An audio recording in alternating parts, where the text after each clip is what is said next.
Yeah. Check it. Is it visible or not? Yes, sir. Okay, fine. Great. So in the last lecture, we have we have seen the introductory part of this subject, electromagnetic field theory. And we have discussed about the syllabus as well. So today we will basically start with the first unit. Actually, we have started with the first unit in last lecture only, that is vector calculus, right? So here I should write, this is our EMFT. Just a minute. This is new gadget for me.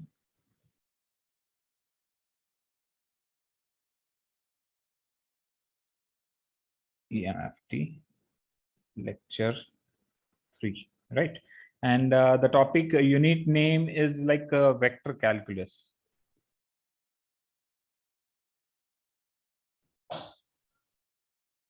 And first point in this vector calculus is scalars and vectors.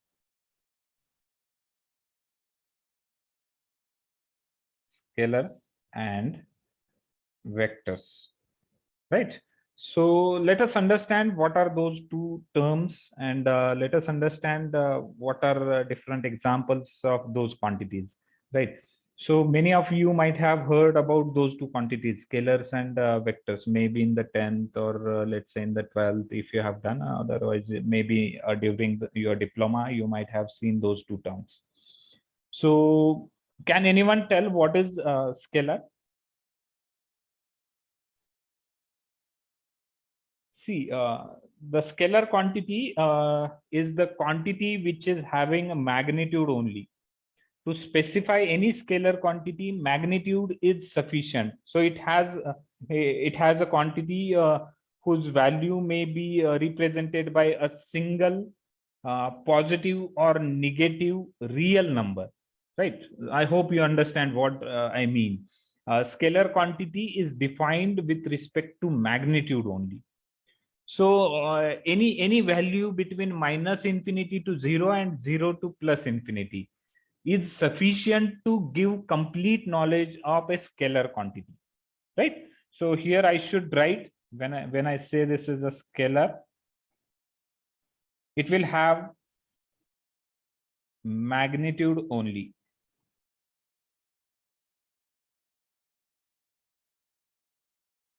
Magnitude only, right? So what are different examples of scalar quantities? So the examples which are physical parameters which do not require the direction. Giving information about magnitude is sufficient to define that scalar quantity completely. So some of the such examples I can list out here. First one in that is the temperature, right? So temperature can be specified on let's say SI standards, or let's say let it be anything like degrees centigrade, or let's say Fahrenheit, or let's say Rankine, right? So these are different scales on which temperature can be measured, and the values, it could be like 30 degree, right? So this 30 degree will completely specify the temperature. It do not require any direction. Or do you have heard like 30 degree in north, 30 degree in east? Have you ever heard this? No, I guess not. Temperature is specified with respect to this magnitude only. Knowledge of magnitude is sufficient to define that scalar quantity. This is one example. Another example is a mass of the object. Is it visible what I'm writing on the board? Is it visible? Yes, sir. Okay, Yes, sir. great. So mass is another example of a scalar quantity. Then you can consider volume. Volume is another example. Then energy. Energy would be another example. Then density.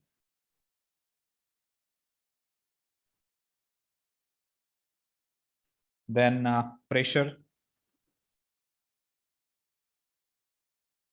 Then voltage. I have written lot of quantities in the on the board, which comes in the category of scalar quantities. These quantities are basically a physical quantities, do not require additional information rather than this magnitude. If you specify the magnitude, it's sufficient to give a proper knowledge of those quantities. We call those quantities as a scalar quantities. I hope it is clear. I hope you understand what the scalar means. Is that clear?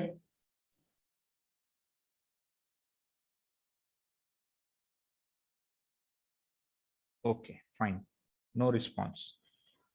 So whenever there is no response, the only thing that I can do is proceed further.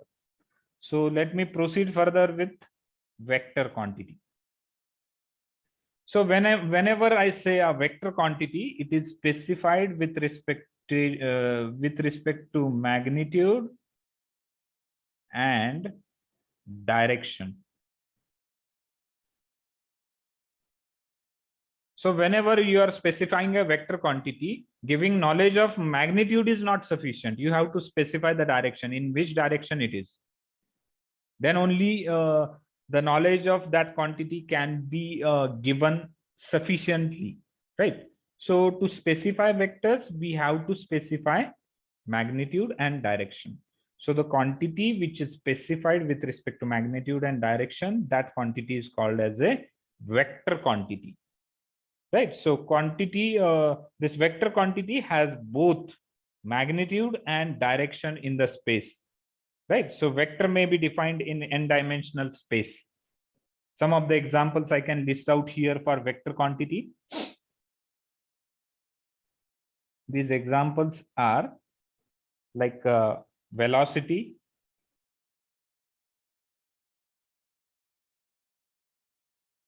this is first example. Second example is a force.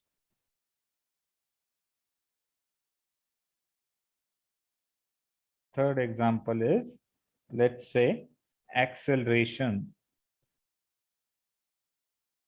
These are all examples of vector quantities, right? So if I talk about velocity or force or acceleration, just if I specify like 15 Newton is the force, is not sufficient to give complete knowledge of that force. You have to specify the direction also. So you have to give direction as well. Then only the knowledge of that force is complete. Otherwise, just specifying force is of 15, but in which direction, whether it's in upward, in a downward, or in left, right, in in which direction it is, right? So knowledge of magnitude and direction is required to specify the vector quantity. And some of the examples are written on the board. Velocity, right? Just by specifying magnitude is not sufficient. You have to specify the direction also. For force also, right? So we have to give magnitude and direction for vector quantity, but for scalar, giving a knowledge of magnitude is sufficient. So that's all about the basic definitions of scalar quantity and vector quantity. Just to recall, just to summarize, scalar is a quantity which is specified with respect to magnitude only, but vector is a quantity which requires to specify magnitude as well as direction. So this is the only difference between scalar quantity and vector quantity. Now onwards, we will be focusing on vector quantities only. We will keep the scalar part aside, just because, just to understand the basic difference, I have made it clear here. Now onwards, we will be talking about vector quantities only, right? So wherever I specify some quantity, it would be a vector quantity.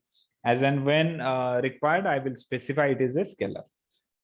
Now, just to distinguish between scalar and vector, we have some notational difference. We have some notational difference means what? If I want to specify the temperature here, or if I want to specify this temperature, I will simply use capital letter T. or for this mass, I will use m, right? So that those notations are used to specify the scalar. But here in this case, when I talk about velocity or force or accelerator, I'm just telling you the example. This force can be written as a boldface letter. Boldface letter means it's a vector quantity. I'm telling you the notation. Boldface, I hope you understand what is boldface. The letter is boldface. This is one way of representing the vector. Either it will be notified, either it will be denoted as boldface letter. For force, it would be capital and boldface letter F. Or it can be specified as simple capital letter F and bar on the top of that letter. This is the notation used for representing the vector quantity. What you will do if you want to specify a vector quantity, printing the letter in a capital with a bold face, or writing the letter in a capital with bar on the top, or you can specify this as F, capital F, arrow on the top, arrow on the top. So these are different ways of representing the vector. So most probably I will be using this as a notation for throughout the semester, throughout the course, right? So force would be represented as F bar. The vector quantity is represented as F bar. Is that clear? Yes, sir. Okay, fine.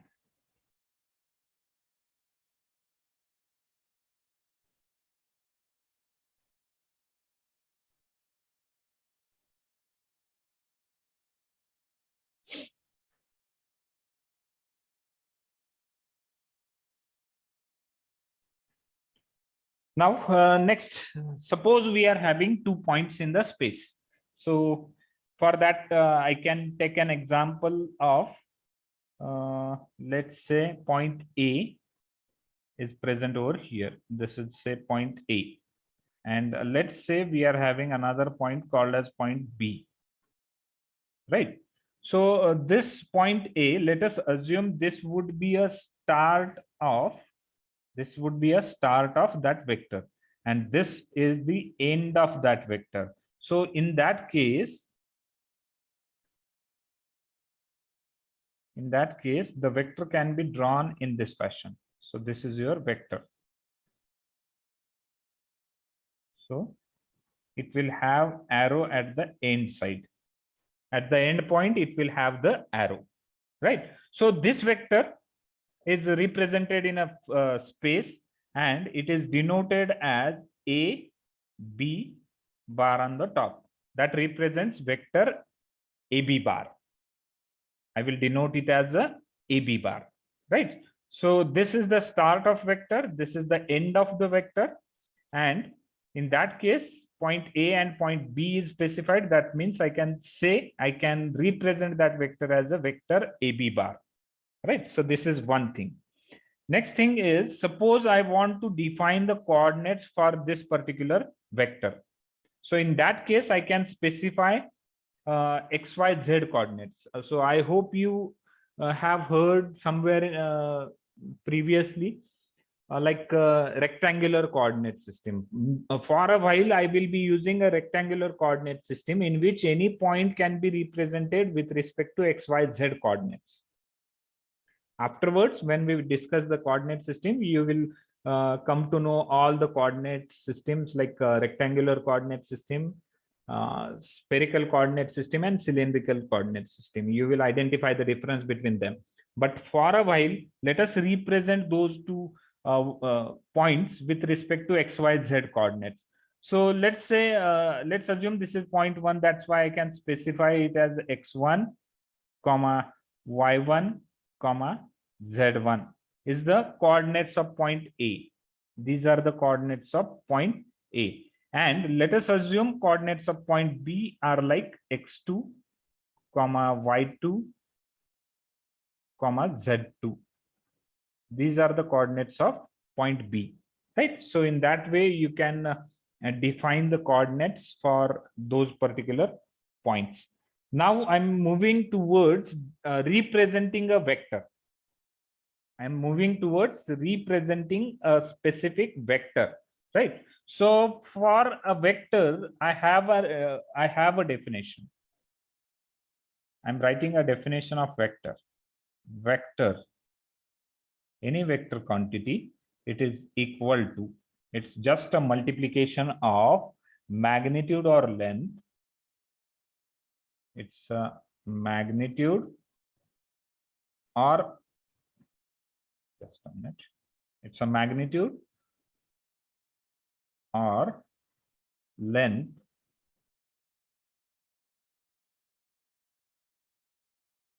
multiplied by unit vector, multiplied by unit vector. So what do you mean by that unit vector? What do you mean by magnitude of the length or magnitude or length? So for example, I can write here vector. For this case, I'm writing it would be AB bar, right? So AB bar is nothing but a vector. AB bar is the vector. It is equal to, now magnitude or length. Now I'm very much focused about the total length between point A and point B. That would be the magnitude, right? So mod of AB bar. This is nothing but your magnitude. Or you can write this simply as AB. AB will specify the length, right? Distance between point A and point B is nothing but AB. So this is nothing but your magnitude. And I'm going to multiply this by unit vector. And here I'm specifying the notation for unit vector. It would be small a, let us say unit vector AB.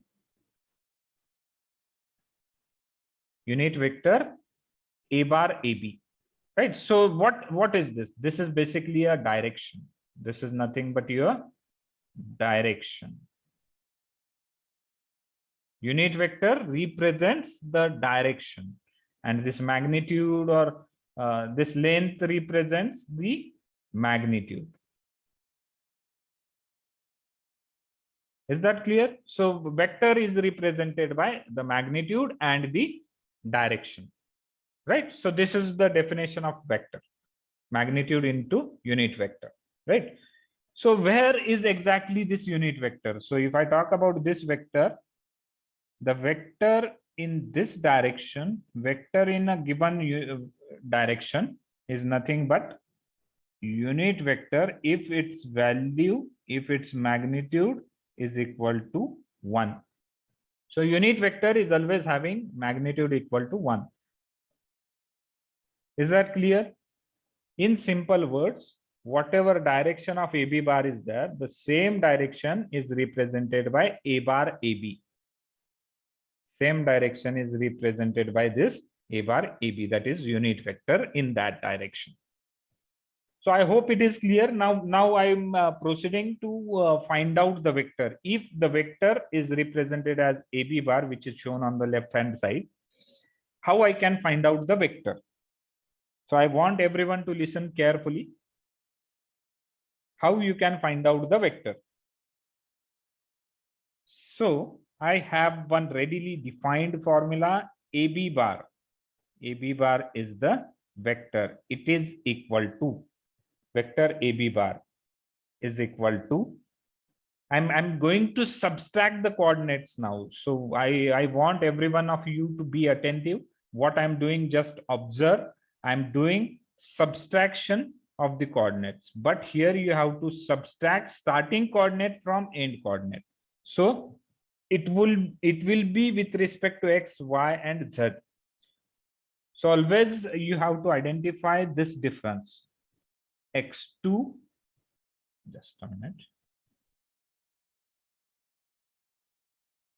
X2 minus x1 right? So this will give you the first, or you can say x coefficient multiplied by unit vector in x direction, plus same for y. So that would be y2 minus y1 unit vector in y direction, plus z2 minus z1 into unit vector in that direction. Getting? So this way you can find out the vector. Next thing, how you can find out, so let me write here vector. This way you can identify, this way you can find out the vector. Next, you sometimes you need to find out the magnitude. If the coordinates are known, you need to find out the magnitude. So how you can write the magnitude? How you can write the magnitude? Magnitude is equal to mod of AB bar, or sometimes how you can write simple AB is used to represent the magnitude, and it is equal to this whole term under the square root. Here I should write the coordinates x2 minus x1 bracket square plus y2 minus y1 bracket square plus z2 minus z1 bracket square. So this is the magnitude. This is how you can find out the magnitude, right? And last one, unit vector. How to find out the unit vector? Unit vector is equal to simply vector AB bar divided by mod of AB bar. That's it, because our formula says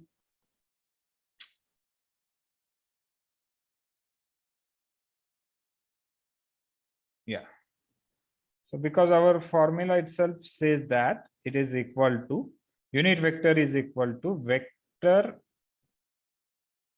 upon magnitude.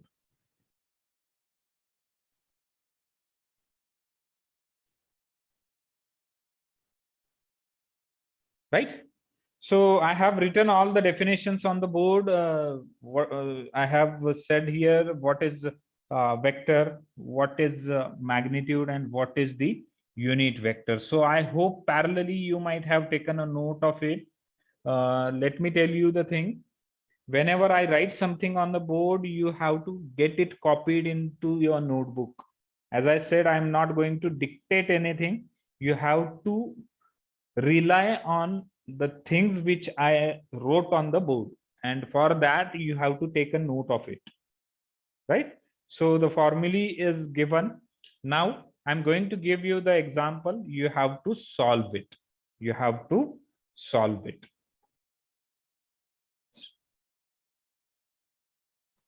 Right?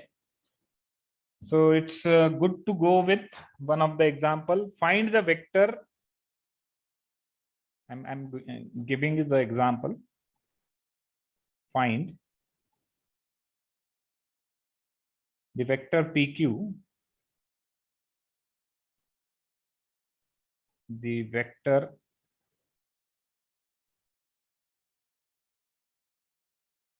PQ bar, find the vector PQ bar if, now points are given. So I hope everyone is writing along with me.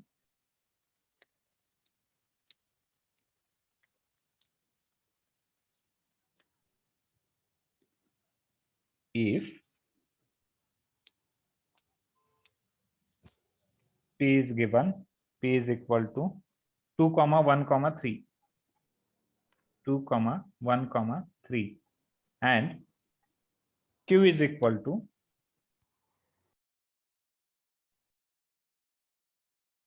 q is equal to -2, comma -4, comma -2, comma -4, comma 5. So you have to find the vector, right? So find the vector PQ bar if point P is given, point Q is given. Also find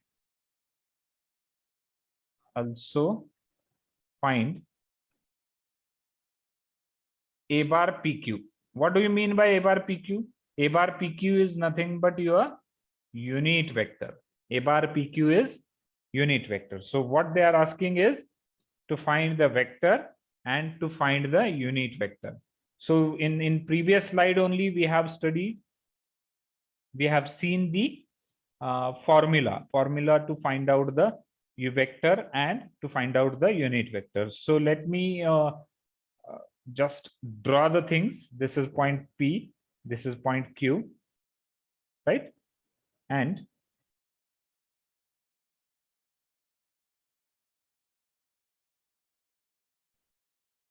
so this point P would be a start of vector. This is your start. This is your end of the vector. So x1, y1, z1 are defined for P, and x2, y2, z2 are defined for Q, right? So point P are specified with 2, 1, 3. These are the coordinates of point P. And for Q, it's -2, -4, 5. These are the coordinates of point Q, right? So end coordinates are known. Now we can easily define the formula and we can put up the values, right? So PQ bar is equal to x2 minus x1 into A bar x plus y2 minus y1 A bar y plus z2 minus z1 A bar z. So I have written the formula on the board. You can put up the values and find out the answer. Identify the answer.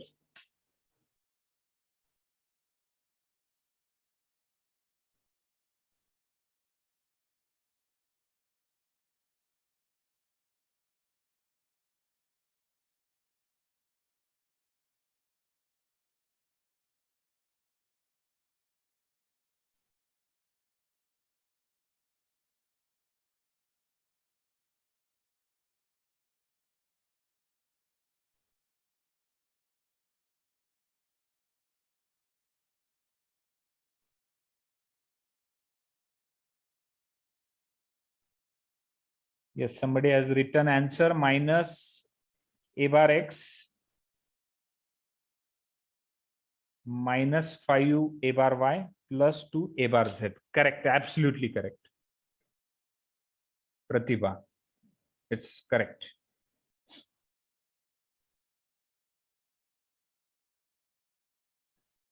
Yeah, so just to cross check, I can write here all the terms in detail so that you will note it properly. So sometimes I'll tell you what mistake students usually do in the this thing. -2 A bar x plus -4 -1 -4 -1 A bar y plus 5 -3 A bar z. Right, so this would lead to a result -4 A bar x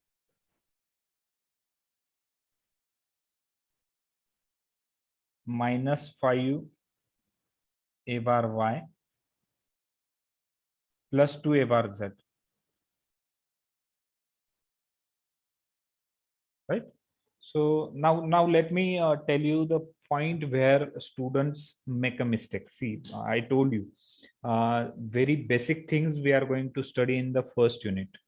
Calculating vector is not a major part, or in fact, it's prerequisite. Every student of engineering should know how to calculate the vector. This is what I can say here. And once you understand this completely, if the logic, if the things are clear to you, means what? When I ask you to find out, when I ask you to find the vector between those 2 points, if I specify this as a starting point, if I specify this as an end point, you should be able to subtract those coordinates properly. You should be able to subtract those coordinates properly means what? End coordinate minus starting coordinate. End coordinate minus starting coordinate. End coordinate minus starting coordinate. Many of the students in the examination, they do start coordinate minus end coordinate. Even though they did they do the process very accurately, but they do this kind of mistake. They get the answer almost equal, but the sign and everything, it gets changed, and because of that they get 0 mark. So I hope it makes a sense, and where we should be alert, where we should avoid making a mistake, right? So this is the vector. This is how we have completed the first part of this. We have identified the vector. Now let us find out the second part, which is to identify the unit vector. So to find unit vector is your a bar pq. Unit vector is a bar pq. How you can find out a bar pq? A bar pq is equal to, we know that it is vector upon magnitude. So pq bar is the vector, magnitude is mod of pq bar is the magnitude, right? So this is the formula to find out the unit vector. So I can easily write here minus 4 a bar x minus 5 a bar y, this is the vector, plus 2 a bar z, right? So this one is the vector, now divided by magnitude. And I told you how to find out the magnitude also. How you can find out the magnitude? The formula is written. It is x2 minus x1 bracket square. So if I do x2 minus x1, that is minus 2 minus 2 bracket square.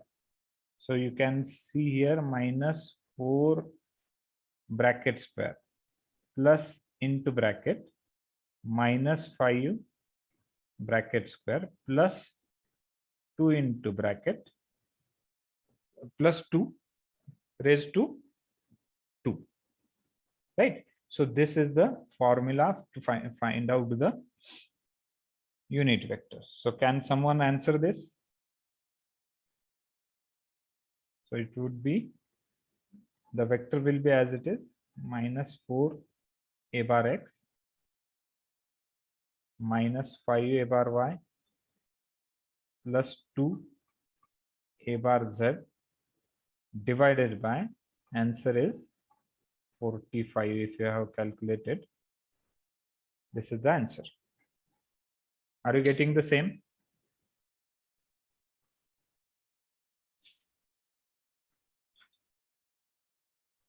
You got the same answer?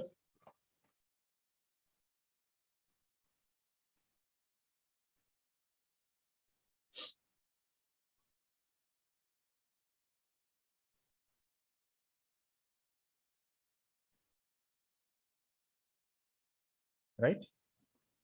So I hope you understood what we have studied today. Next lecture, we will see some more examples, and I still expect every one of you should have 200 pages notebook. Else, see, if the things happens online, it's fine. That's absolutely fine. But I'm worried about the thing let me tell you in very frankly, if the examination is conducted offline, let me stop this.